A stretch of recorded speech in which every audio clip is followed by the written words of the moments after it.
कोणाचं काय तर कोणाचं काय, दिवसभर कामं करून देखील संध्याकाळी कालवणाला काय करायचं हा प्रश्न पडतोच. डबे उघडून बघितल्यानंतर एक डाळ सापडली आणि ठरलं याचीच आमटी करूयात. आता उद्या आहे भोगी, त्यामुळं सगळं काही सामान घेऊन आले, येताना दळण देखील आणलं. खाली सोसायटीची मीटिंग अटेंड केली आणि आल्यानंतर चहा ठेवला. आता चहामध्ये साय टाकून खायला कोणाकोणाला आवडते, मला तर खूप जास्त आवडते आणि तुम्ही देखील ट्राय करा.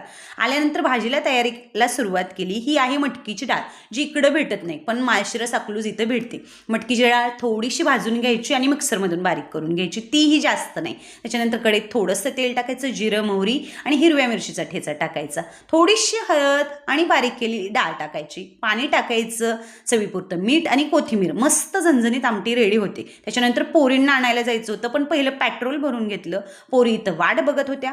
घरी आले, मस्त गरमागरम चपात्या रेडी केल्या आणि झणझणीत आमटी आणि चपात्या रेडी झाल्या होत्या. सगळ्यांनी छान जेवण केलं आणि उद्याच्या भाजीची तयारी केली. चला मग भेटूया, बाय बाय.